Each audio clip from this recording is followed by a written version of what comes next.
छोटू इला ये क्या है?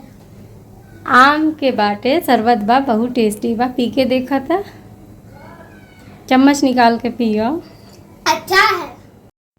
आज हम बनाओ तानी कच्चा आम के शरबत के रेसिपी, जो कि बहुत ही अच्छा बन करके तैयार होला। गर्मी के सीजन चल रहल बा फ्रेंड्स, तो ये अगर जैसे कि लू चलेला, लहर चलेला, तो ये शरबत अगर बना के पियल जाए तो तबीयत ना ख़राब होला और बहुत ही फ़ायदेमंद होला। इन्हें हम 2 गो कच्चा आम ले ले बानी। कच्चा आम के बीज के निकाल दें हम एकरा के, उबाल के चाहे चूल्हा में पका के बनेला, तो हम एकरा के उबाल के ही बनाएं। दोनों आम के बीज के निकाल ले हम एकरा के थोड़ा सा मतलब कि उबाल ले हम, उबाल के एकर शरबत बनाएं जो बहुत ही टेस्टी बनेला और बहुत ही फ़ायदेमंद भी होला। आम के हम धो लेवत हैं, ओकरा बाद एकरा के उबाल ले हम, उबाल के रख ले हम, ओकरा बाद एकर शरबत बनावल जाई। देखिए फ्रेंड्स, आम उबल गइल बा। इन्हें हम पुदीना के पत्ता ले ले बानी, जेकरा हम अच्छा से पीस ले हम। ये छोटा वाला जार ले ले बानी, थोड़ा सा पानी डाल ले हम, और जौन 2 आम उबलले रहनी ओकर 1 टुकड़ा एमे डाल ले हम, ताकि पुदीना के पत्ता जौन बा पीसे में आसानी होई।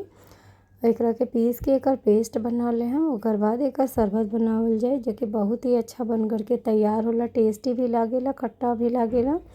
इन्हें हम ठंडा पानी का इस्तेमाल करत हई, गरम मतलब कि नॉर्मल पानी में ना बनाएं, ठंडा ही पानी में बनाएं, जैसे कि बहुत ही अच्छा बन कर के तैयार है। में चीनी का इस्तेमाल ना करम, नमक से ही मतलब कि काला नमक से ही शरबत बनेला और बहुत ही ज़्यादा अच्छा बन कर के तैयार होला। देखिए, आम के उबाल ले ले बानी, और उबाल के एकरा के छिलका हटा के एकर जौन गुद्दा बा निकाल ले हम, शरबत में डाल के बनाएं। शरबत में डाल के बनाएं जैसे कि बहुत ही अच्छा बन कर के तैयार। एकरा के हाथे से ही मीस ले हम, मिक्सी में पीसे के ज़रूरत ना पड़ी, काहे कि अच्छा से उबल चुकल बा। जैसे कि अभी गर्मी के सीजन चल रहल बा, बुखार भी हो जाला लहर लगला के वजह से, तो ई शरबत अगर पियल जाए, चाहे ई जो आम बाटे पकावल आम चाहे उबालल आम, एकरा के अगर देह में भी लगावल जाला तो बुखार ठीक हो जाला। ऐसे हम एकर अभी शरबत बनावतानी। पुदीना के जौन पत्ता पीसले रहनी आम डाल के, ओकरा जोरे एकरा में पानी में मिला देवत है। ठंडा पानी में बनावे से बहुत ही टेस्टी बन कर के ठंडा ठंडा तैयार होला। एने देखिए, काला नमक डालले रहनी, नींबू डालले बानी, और सब के डाल के अच्छा से मिला दे हम। रउआ लोग के मतलब अपन स्वाद के अनुसार नमक भी डाल ले हम। ई शरबत बहुत ही टेस्टी बन कर के तैयार होला दोस्तों। यही से ई शरबत की रेसिपी रउआ लोग ज़रूर ट्राई करम।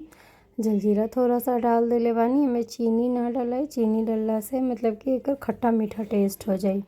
ऐसे हमनी के अभी एकरा खट्टा टेस्ट में ही बनावे के बा, एकदम ठंडा ठंडा शरबत जो बहुत ही टेस्टी बन कर के तैयार होला। इन्हें हम ग्लास निकाल ले बानी, एमे अभी बर्फ़ के टुकड़ा भी डाल दे हम, जैसे कि और ज़्यादा ठंडा हो जाए और पिए में बहुत ही टेस्टी लागे। देखिए, एकदम चटपटा शरबत बन कर के तैयार भइल बा दोस्तों।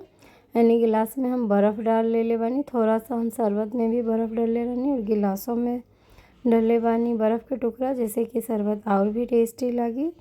और अपन बाबू के दे हम पिएला, बाबू के देखिए पसंद आवता कि ना। ऊपर से हम जलजीरा डाल लेवतानी।